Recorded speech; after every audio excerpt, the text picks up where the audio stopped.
Math 3, Unit 9, Section 4. Graphing logarithmic functions. So in this section, we are mostly going to be graphing based off of translations, but we will do a couple of tables so that you can see what's going on. On the second page, we'll do all translations. So if you need more help with tables, you will want to ask your individual instructor. All right, so for this first example, we're given some x values. Let's talk about what those mean in relation to our function. So we have log base 2 of x equals y. Remember, a logarithm means like what power are you going to raise the 2 to get the x value. And the power is the y value. So in other words, if I have x equals 1, log base 2 of 1 means 2 to what power gives us 1? And we know 2 to the 0 power is 1. So y is 0. Here, if my x equals 2, this means 2 to what power gives me 2? Well, 2 to the first power is 2, so that's 1. Okay. 4, if I had a 4 in that space, it would be 2 to what power gives me 4, 2 squared is 4, 2 cubed is 8, and then you can work to the negatives. Why do I say negative if these are fractions, right? So we know that 2 to the negative 1 power, I could write the work off on the side, 2 to the negative 1 is the same as 1 over 2, because the negative moves the entire thing across the fraction line, so I get 1/2. So 2 to the negative 1 gives you 1/2, 2 to the negative 2 gives you 1/4, and 2 to the negative 3rd gives you 1/8. You'll notice that 2, 4, and 8, 1/2, 1/4, and 1/8, those match, except for 2, 4, and 8 are all whole numbers. 1/2, 1/4, and 8, all of those whole numbers just moved to the denominator because of the negative value here. So 1, 0 is a special point that we're going to go back to. That's one that doesn't have something that matches or is a multiplicative inverse or something of other ones. So if you're doing this on your own, you're not going to be given a bunch of x values that you need to solve for the other piece for. So what we normally do is we look at the exponential version. So if I were to change this equation to exponential form, my base is 2, my exponent is the y value, and the answer is the x value. So 2 to the y gives me x. So if I have a table here, what you'll normally do is you will plug in a y value and get an x value, which is backward from what we normally do. So we said this 1, 0 is an important point. I'm going to put that in the middle because all of my negative y values are on, on the other side. So we're going to go, if I plug in negative 1, 2 to the negative 1 is 1/2, 2 to the negative 2 is 1/4, and I could keep going in the negative direction for y. In the positive direction for y, if I plug in a 1, 2 to the first is 2. If I plug in a 2, 2 squared is 4. If I plug in a 3 for y, 2 cubed is 8. And I could keep going. If I plug in a 4, I get 16, and so on. Let's go ahead and plot those numbers, starting with the ones that aren't fractions. 1, 0, 2, 1, over 2 up 1, over 4 up 2, over 8 up 3. Okay, we're going to do the fractions as well. Over 1/2 down 1, over 1/4 down 2. And if I were to keep going in this negative direction, it would get closer and closer and closer to the y-axis here. But you'll notice, can I ever have an x value of 0? the more negative you make this y value, the bigger the denominator becomes for the x value. So it gets closer and closer and closer and closer to 0, smaller and smaller and smaller and smaller, but it never actually will equal 0. So what type of lines do we put in place if we know something's getting closer and closer and closer to 0? Hopefully you said a vertical asymptote, or any sort of asymptote. This one's going to be vertical because it's never going to equal an x value. So this would be a vertical asymptote of x equals 0. All right, now that we have our function graphed, we're going to go ahead and fill in the important information. So the x-intercept I have is 1, 0. The y-intercept does not exist because we never cross the y-axis. The domain is all of the x values, so I only can have positive x values because I have this vertical asymptote. How do I represent only having positive x values? Well, we won't have a point on 0, but you actually have to use it, and so we'll use parentheses to show that there's no point there, but we go from 0 to positive infinity to show all of our positive values. Our range is from bottom to top, our y values, so our smallest y value to our greatest. This will go up forever, so that is negative infinity to positive infinity, and we already wrote down our vertical asymptote of x equals 0 because you can't have any x value of 0.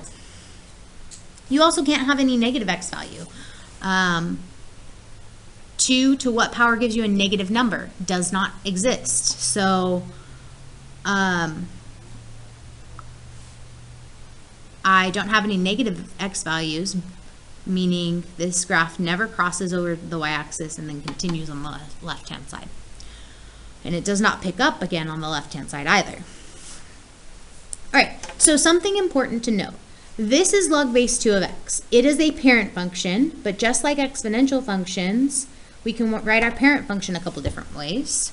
If I had log base 3 of x, all of my numbers would be different except for one point.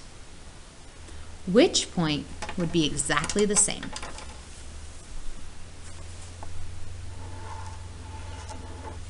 Why would 1, 0 be exactly the same as all the others? Well, let's take a look at this. If I had y equals log base 3 of x, this would mean 3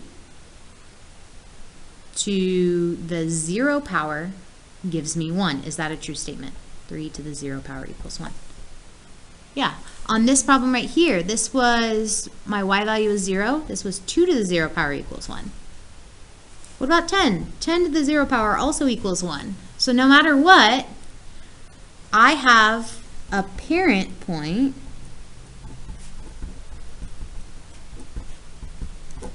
of 1, 0. Very similar to your exponential parent point of 0, 1, because these are inverses of each other.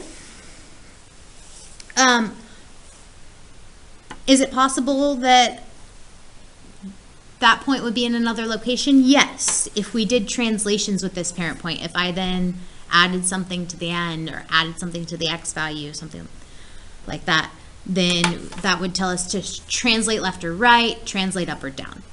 Okay? Our parent asymptote is also going to be helpful. Parent asymptote is x equals 0. So that can translate to the left or to the right based off of our translations.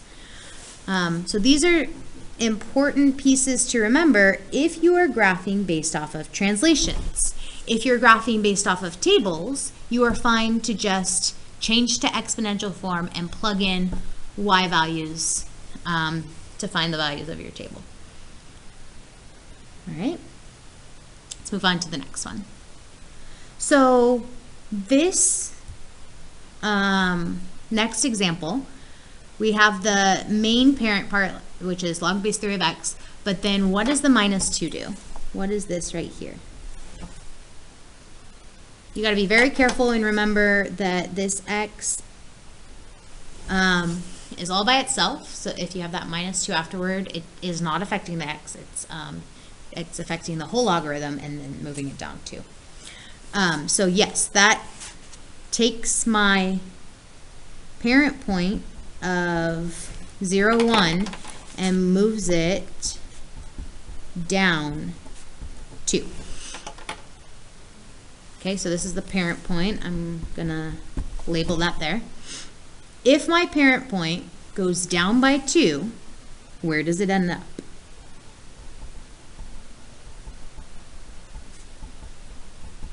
Well, if the parent point is initially 1, 0 and you move it down 2, what is this new point? And you should have said 1, negative 2. All right. And then the parent asymptote gives us a new starting asymptote.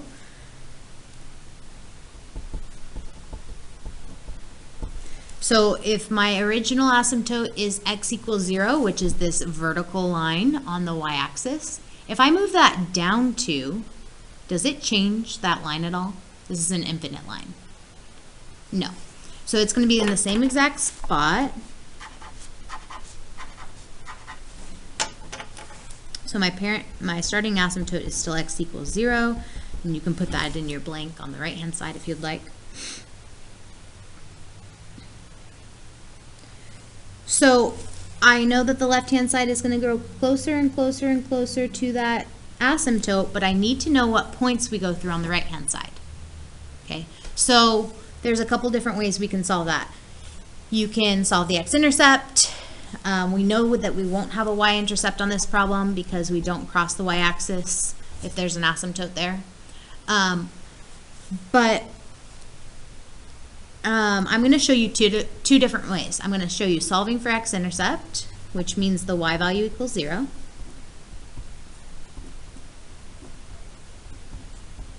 And I'm going to show you graphing using a table. Okay, two different ways for different learners. So let's start by solving for the x-intercept. Remember, this graph is not complete, so I only drew in part of it. How would I solve for x here? Well, we want to isolate x, so let's get rid of the extra, which is this plus 2. Let's move that to the other side. How do I get rid of a logarithm? Well, I always like to change forms. If it's a log all by itself, change forms to get rid of the logarithm. So this would be 3 to the second power equals x. What does x equal? 3 squared is 9. So when x is 9, y is 0. This is the point 9, 0. So go ahead and graph that. 9, 0 is somewhere right here. It's kind of off the graph, so we might want to find a point that's in between there. If otherwise, you would just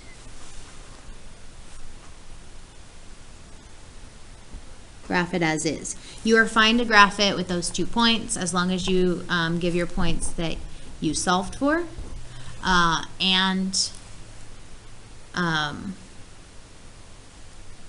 your starting point. So you want to make sure to have your starting point. You want to make sure to have any intercepts that you are solving for on the right-hand side. Okay, let's look at the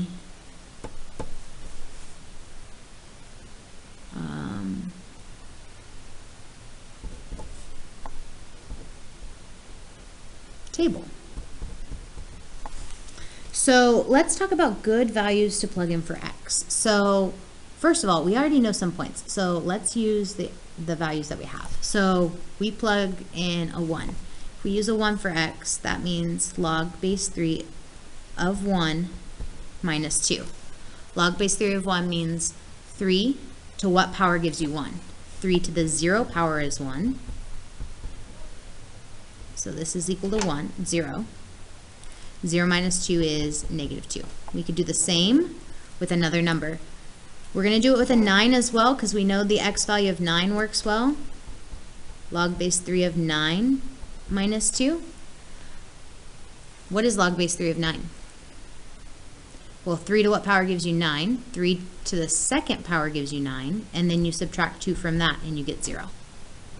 Okay, so you'll notice the x values that we're plugging in. This is 3 to the 0, This is 3 to the second power. So what do you think we're going to plug in for the next one? 3 to the first. So log base 3 of 3 is 1, and 1 minus 2 is -1. So you can plot that additional point, 3, -1, but you're welcome to graph the starting point and the x-intercept, and if you have a y-intercept, you graph that as well, and that's plenty for these problems. All right, we're not going to do the table on the next slide. We will just go based off of starting point and intercepts. Okay, so this next problem, we have log base 5 of x minus 2. Now remember, if anything's inside parentheses, this is a horizontal translation. So we're going to take our parent point of 1, 0. Where are we going to move that? Well, x minus 2 means you're going to go to the right 2. If we are at 1, 0 and we go to the right 2, we are now at 3, 0. This is on the x-axis, so that's your x-intercept.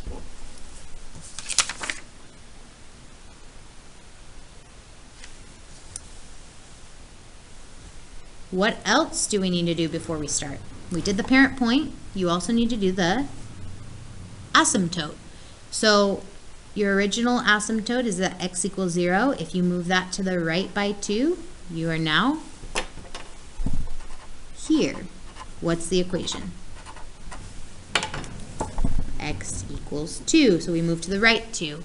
It's going to be whatever equals 0 inside the parentheses. So x equals 2. When x is 2, you get 0 inside the parentheses. Okay.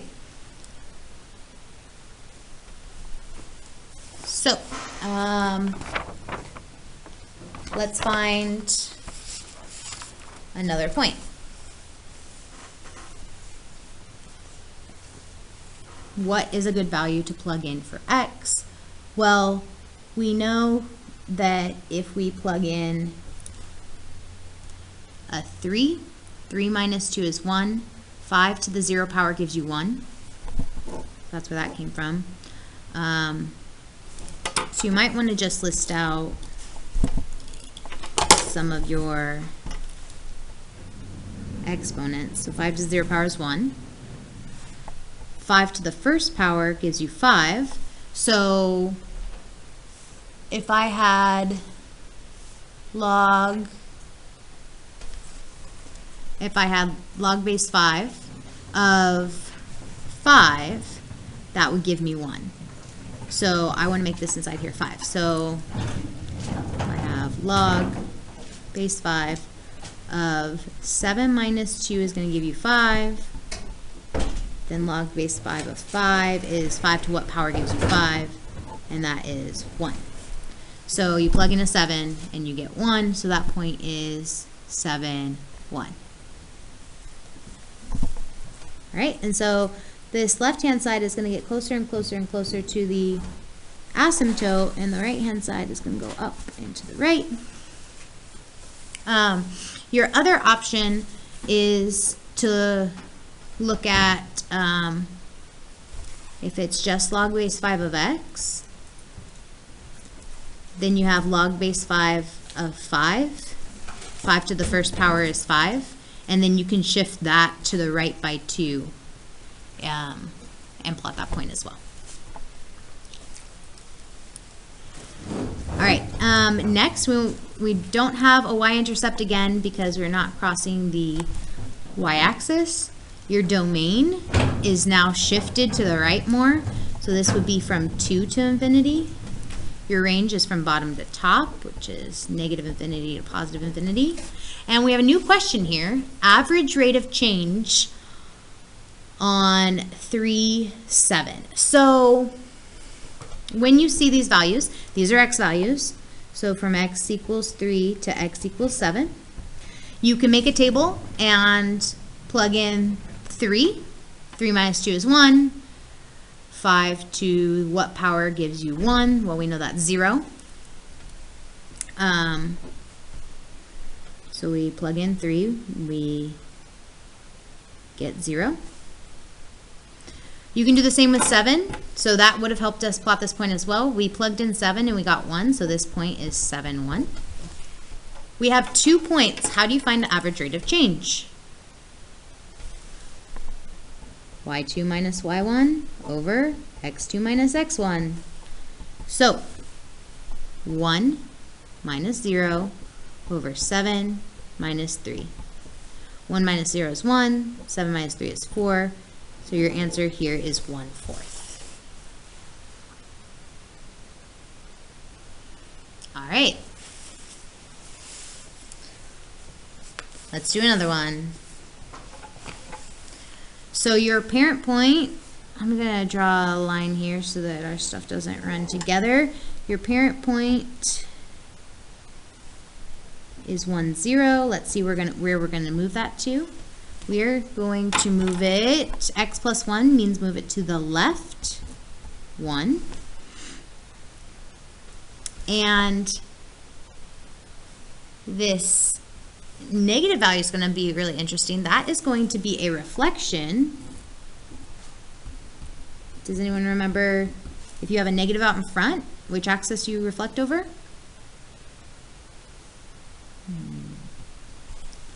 So because this is a negative out in front, we are going to reflect over the x axis.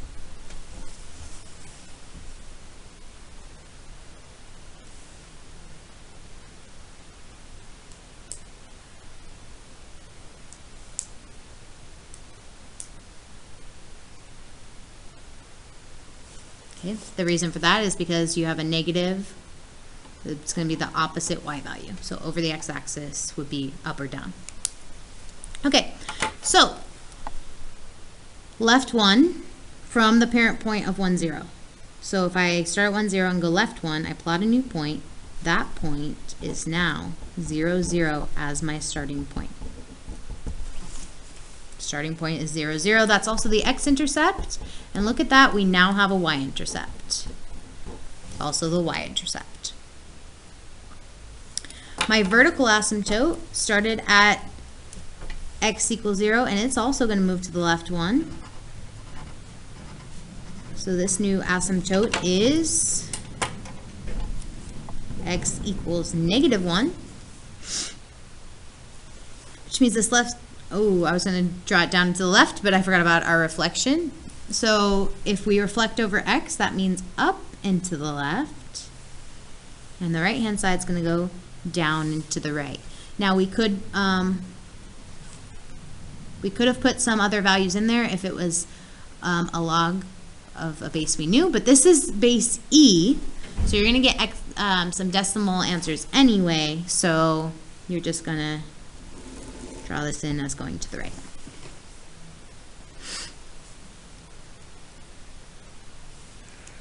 All right. And that's going to keep going down and down and down forever. So I should have drawn it more that way. Okay, the domain from our asymptote, we go from negative 1 to positive infinity. The range is from bottom to top, still negative infinity to positive infinity. At the end, we'll go back and fill in number 2 because we forgot to do that. But let's go ahead and do this last problem before we fill in that value. All right, we want to rewrite our equation because we're used to looking at the translations here. So the negative log base 2 means a negative times the log out in front. That has to stay the same.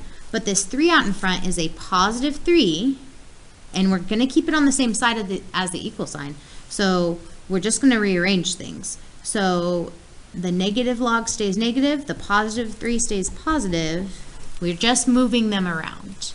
We're not moving it to the other side of the equal sign, which would make us do the opposite operation. You keep it exactly the same because it's on the same side of the equal sign. right, so my parent point of 1, 0 needs to translate somewhere. We have a lot going on here. We have a negative out in front, which means reflect over x.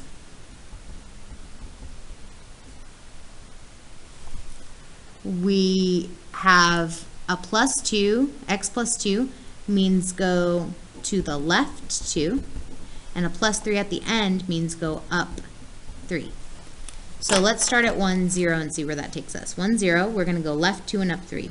Left 2, up 3. What point is that? All right, that's at negative 1, 3. We're going to do the same with our asymptote. So normally it's at x equals 0. We're going to go left 2, up 3. Going up or down with a vertical line doesn't do anything. So if we move it to the left 2, that makes it at negative 2, which also makes 0 inside my parentheses here. So your vertical asymptote is at x equals negative 2. We don't have the x-intercept yet. We don't have the y-intercept yet. We do need to solve for both. So we're going to do that at the bottom of the page. So the x-intercept means the y value equals 0, and the y-intercept means the x value equals 0. We're going to plug in 0 for each separately and solve, starting with y equals 0. Now, you can write the original equation as it is, or you can write your changed version. You should get the same answer as long as you're doing your math correctly. So we're going to subtract the 3 to the other side first. I get negative 3 equals negative log base 2 of x plus 2. We're not going to subtract that 2 yet because it is inside the logarithm function. So we can't do anything with it until we change form. But we can get rid of this negative out in front. If I divide everything by negative 1, I'm going to move this to the right because I'm running out of room. So negative 3 divided by negative 1 would be 3. And that gives me log base 2 of x plus 2. All right, all we have left is the logarithm. So in order to solve for x, if all you have left on the right-hand side is the logarithm, then you need to change to exponential form. So 2 to the third power equals x plus 2. 2 to the third power is 8. So what plus 2 gives you 8? 6 plus 2 is 8, or you can subtract the 2 to the other side. So if x equals 6, y equals 0, this point is 6, 0. You're going to go ahead and write that in for your x-intercept. And now we'll solve for our y-intercept. All right. We can put either equation down, remember. Let's just go ahead and keep it consistent with the one to the left. We're going to plug in 0 for x and start to simplify because we're not solving for y, or we're not solving for x, so we don't have to get rid of things. We're just going to simplify. So that gives us negative log base 2 of 2 plus 3. We want to simplify our logs if we can. So 2 to what power gives you 2? 2 to the first power gives you 2, so that's a 1. Don't forget there's a negative out in front and a plus 3 at the end. So that's like negative 1 times 1.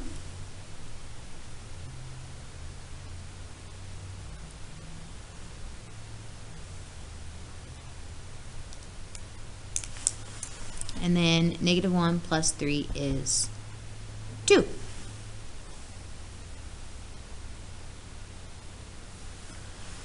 All right, so we have 0 for x, 2 for y, so this point is 0, 2. Let's plot both of those points, 0, 2, and 6, 0.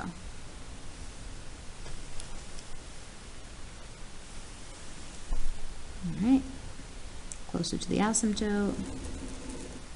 Ooh, it's not best looking curve, was it?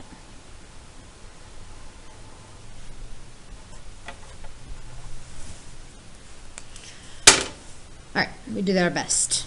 Our domain here, we look at our asymptote. What makes this equal to 0 would be -2 to infinity. So I can't have a value of -2. That's why we use parentheses here. And then our range is bottom to top, -infinity to positive infinity.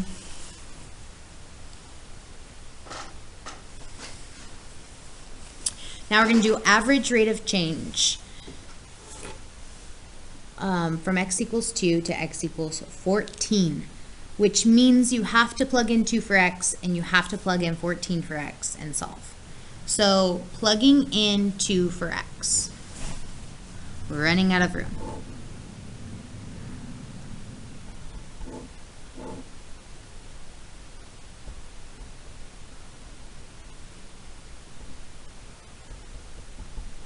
All right, so if I plug in, I should have kept it the same as the other ones, but if I plug in 2, 2 plus 2 is 4. 2 to what power gives you 4? You should have said 2, so 3 minus 2 is 1. So that point is 2, 1. You plug in 14. You're going to do 14 plus 2, which is 16. 2 to what power gives you 16? Remember, 2 to the third is 8, so 2 to the fourth is 16. So this is 3 minus 4, which is -1. This point is 14, -1. So when we're doing average rate of change, we're going to use these 2 points to do y2 minus y1 over x2 minus x1. All right, so y2 is -1 minus 1 over 14 minus 2. -1 minus 1 is -2. 14 minus 2 is 12. -2 over 12 reduces to -1/6, and that's your average rate of change. Before we end, we want to make sure and go back and fill in all of our blanks that we missed. So the domain on this problem, let's check our asymptote here. Our asymptote was at x equals 0, so this would be from 0 to infinity. And our range from bottom to top, all of our numbers can be used for our y values, so -infinity to positive infinity. All right, you should be working on Unit 9, Worksheet 4.